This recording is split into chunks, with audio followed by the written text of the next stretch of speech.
Hey everybody, it's EK from ekgorman Designs, and I am sneaking in today and doing something a little different. I had always kind of sworn off subscription kits, and then I started working for a design team that did subscription kits, and I might be addicted. So I ordered this one from Kindred Stamps. This is the Justice is Served subscription kit, and thought, okay, I'll give it a try. I'll try out somebody else's subscription kit and see if I get much of a kick using it as I do from the ones I work on design teams. Um, this one's really fun because it's kind of superhero-y without being blatantly well, no, it is blatantly superhero-y. But I adore the papers to this card kit. I think these are some of the fun, these are really, really fun papers. And this embossing folder, I really adore. I like embossing folders. I don't ever use them enough. I have a collection of them that I don't play with. But this cityscape one is just so much fun. So I put it onto a side folding card with that cloud background, and then pulled out this super guy and stamped him onto the scraps of my paper. And then using my Copic markers gave him a really quick coloring in. This is a fairly new stamp company to me, and they do a lot of pulp culture and just if you're a geek, you're gonna like Kindred Stamps. Like if you're a geek and you like movies and TV shows that are geeky in nature, and if you don't know it about me, I am a major geek. They have probably the coolest collection of fan art stamps out there. So these are not replications, they're legitimate fan fiction art type stamp sets. So I'm going to call them by funny names just so that way they stand alone on their own. If anybody's ever watched my coloring videos before, I am not good at coloring hair. It is not my strong suit. I don't do it well. I'm perfectly willing to admit it. However, in this one case, right here, this one case, I think I actually got it. I think I actually got some of that shine and precision on dark hair that I'm always hoping for and never actually achieve.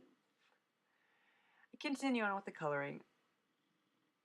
I don't tend to color a lot of muscles. Shading muscles it's actually not the easiest thing I've done. You really have to think about what's in and what's up and where the shadow lies, and you can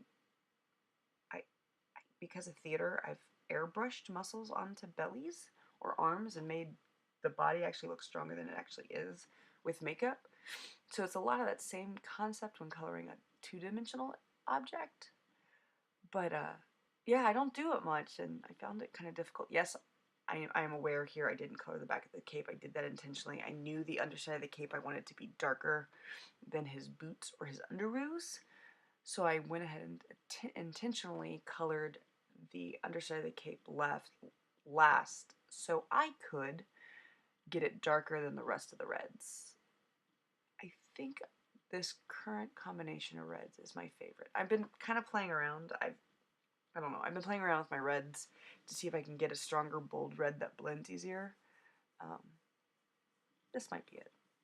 So I added the super guy to the card, and now I die cut out a cloud stamp from something from my stash, and now you get to see how I am, in fact, the world's worst stamper. Horrible stamper. Why I don't have the stamping platform out, I don't know. Oh, and the sentiment I picked doesn't actually fit on the cloud because I'm that kind of dork. That's how bad of a stamper I am. But I pulled out the pen, which I just thought was a novelty. Like, oh, it's cute. It's kind of superhero-y.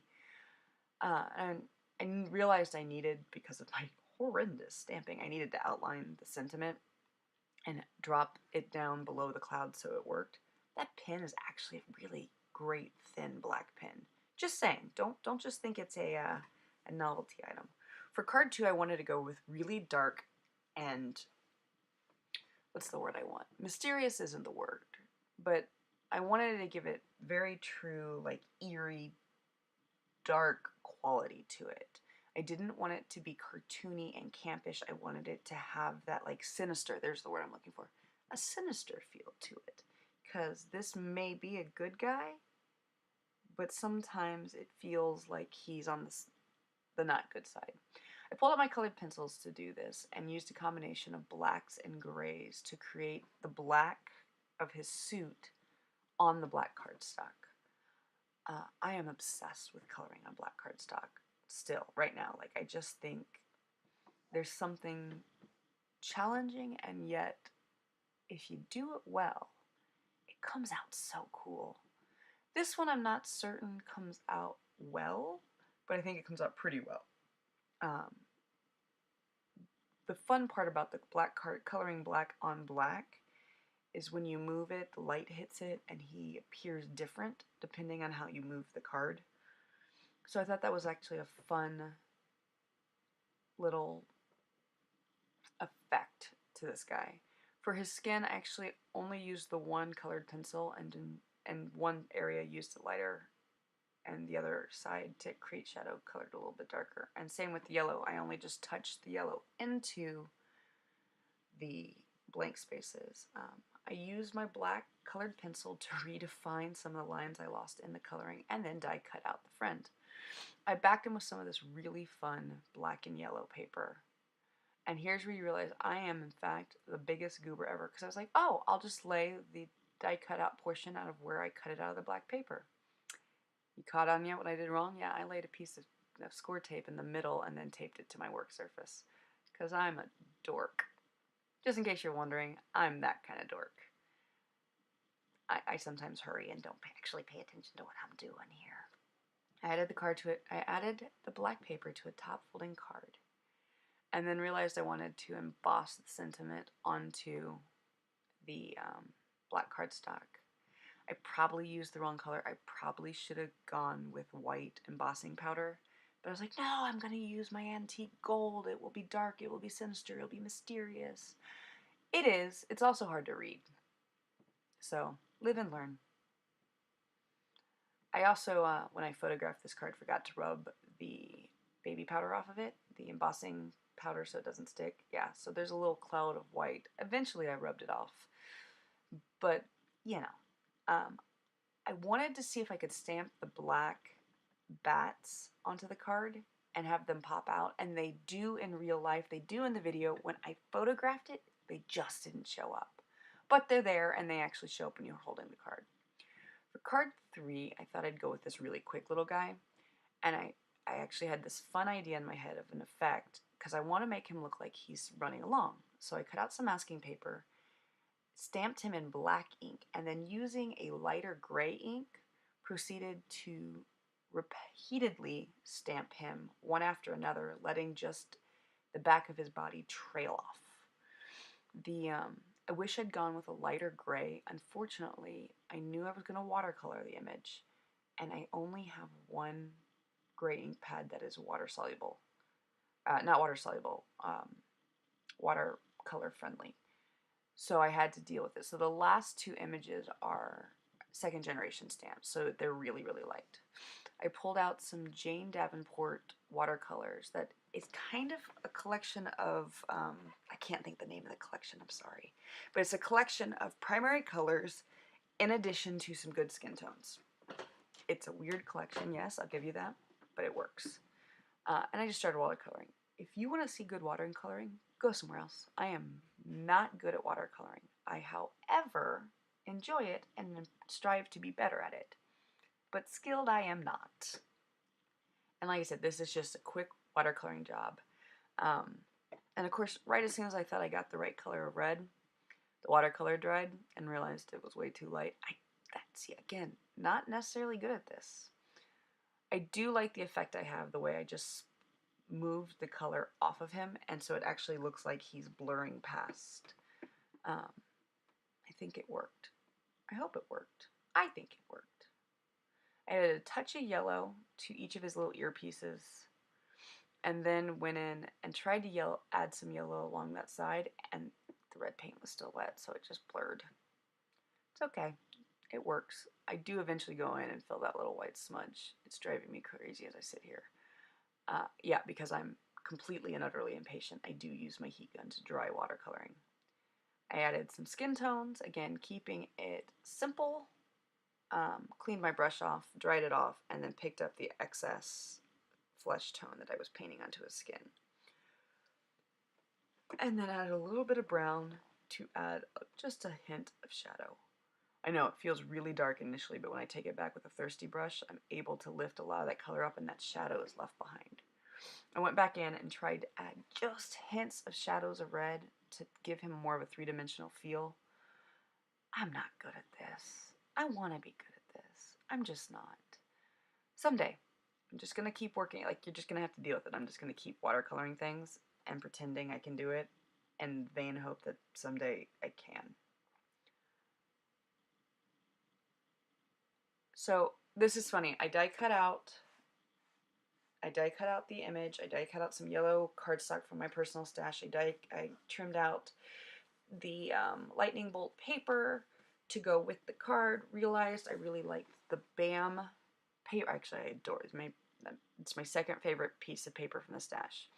And started to line it up. And in the about to tape it, realized that I wanted to flip the original plan. So the banner that's cut is cut on the wrong side because it's an afterthought to flip it over and use the BAM paper. So yeah, just, happy accidents. Every once in a while you lay something down and you're like, ooh, that's even better. So I dropped the banner down. Score tape is such a pain in the butt. It sticks so good, but it can be such a pain in the butt. Yeah, isn't that paper cool? I seriously adore. Again, I grew up on comic books. For anybody who doesn't know, I actually read comic books as a kid. Wasn't necessarily a DC comic book reader. I was a Marvel comic book reader, but I am familiar with all my comic books from the major comic book stores. I added a sentiment. I added some more yellow paper. Like I said, I've got such a kick from this stamp set. While it may not have been my primary comic theme as a kid, it still holds a special place in my heart. I added the sentiment and called the card done. I kind of wish I'd added some of the sequins to that specific card, but live and learn. For my fourth card, I wanted to do some stencil work, mainly because I have a new stencil, this one right here from, I think it's Deco Arts. And I've got some distress inks that just needed to be played with. I used black soot, fossilized amber, and candied apple, and just blended it through the stencil. With the black soot, I laid it down heavier in certain places and lighter in some, so it's got a granulated feel to it. And I really thought the stencil would be a fun effect with the comic book theme. I pulled out this stencil from Hero Arts, and it's triangles and squares. They're like really cool, shapy shapes. And on one side, used it on one side with the yellow, and then flipped it around, so I used it again with red. So there's a heavy yellow side, and then there's a heavy red side, and they blend into each other. My camera footage blurred off, so you miss me coloring in the candied apple, but there it is nonetheless. I have a great rectangle die that is missing one section, so I always have to snip it with scissors. I die cut out this fun little star, pulled some papers that were actually ironically front and back of each other, and laid them down onto my card base. I cut one side slightly bigger than the other, mainly because I'm a dork and didn't realize I could flush them. So often I think I can flush them up, and then there's this tiny little fraction of a sliver of white showing, and so in order to stop me from doing that, I have started cutting one side slightly bigger than the other so I can overlap them, because, yeah, I'm not good at some things. And ironically, the red and yellow heart paper, the dots are very similar to the ones on the stencil I used. Again, here's why I'm a bad stamper. I laid down three-dimensional tape prior to actually stamping the sentiment. So it does not come out great because I'm a dork. So here I am once again with a sentiment that is badly stamped. So I pulled out the black pen again and traced over my stamped sentiment because I needed it to be red. But again, this pen is surprisingly a good pen. It's really, really, really fine. It is what I would call an extra fine pen, but it runs smooth. Like I said, did not anticipate working as well as it did. I added the dashed lines around my stars so it would have more of that comic book feel, and they're very intentionally improper lines. I realized after getting everything down on the card, I kind of needed more.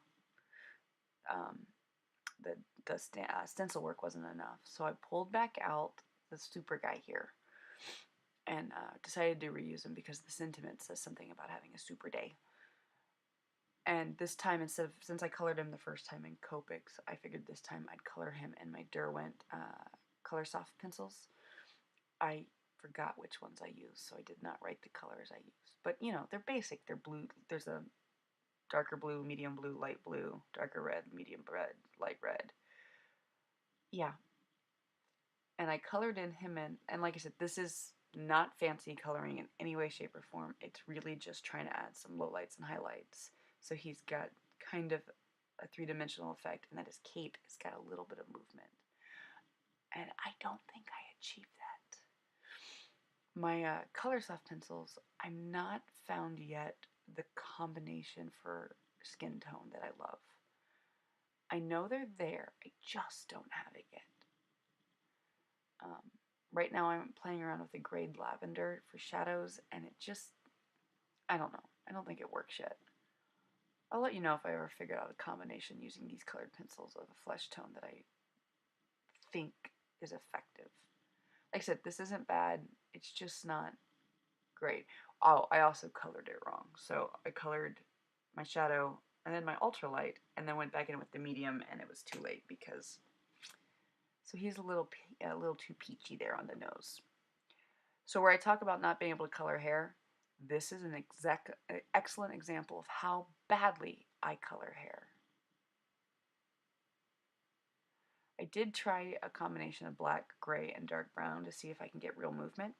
I can't. It doesn't look good. And see, I completely lose the shine line. Like it just, I gave up. I gave up because I'm bad at coloring hair. I fussy cut out the super guy and I added him to the card, but I do think the card ended up being fun in the end. For card 4, I wanted to play around with the washi tape and create my own printed paper with it. So I pulled out the washi tape and just kind of overlapped it so that it again has that like chopped up comic book feel. If you've never read a comic book, they often, instead of having like clean cut boxes, they will cut the screen up into diagonals. So I wanted it to have kind of that mysteriously cut up effect using my X-Acto knife. And this is the dullest X-Acto knife ever, but it was just sharp enough to cut through the washi tape without cutting my paper. I trimmed off the sections that overlapped with each other. And then I just folded over anything that ran over the card because it was easier. Now using some of that candy appled red Distress, and honestly the only reason I'm using this color is it was literally out. It was sitting on my desk and I was like, oh, that red will work. If I'd gone back and thought about it, I would probably have added brick red or fire brick or mahogany, a darker red. But that one worked just fine. It separated the color a little bit, which is really what I was going for. I have this fun sentiment, I have word bubble die that puts, from my personal stash, that puts hash marks on both sides of its cutout. So the paper it cuts and when it cuts out gets the fun little dash lines. So I'm able to have the little hash marks on both sides. So I decided to do that, and I thought a word bubble would be fun because, you know, comic books, word bubbles, it's like a thing. I really avoided putting a character on this one, and in order to avoid putting a character on it, I went ahead and broke the seal on my sequins and picked out a couple that I thought would be fun. What I did not know was there was bats in there. I didn't realize there was bats in the sequin mix. There's totally bats in the sequin mix. That makes it awesome. So I didn't really need that many sequins because I had 2 bats. Glued everything down using my very empty bottle of glossy accents. It's my favorite adhesive. I haven't tried a whole bunch, so I'm not really the expert on adhesives. Actually, I've tried lots of adhesives, but this is mainly the adhesives I've used are for canvases. This is my favorite adhesive that I've tried of a limited supply for card making. And I glued everything down, and there we go. There is that card. Thank you for peeking in for the first 5 cards of this 10-part card series. Stay tuned. The second set of the series will be released shortly. Give me a thumbs up if you like what you're seeing. I'll know you want me to see me make more. Happy crafting, everybody. Bye.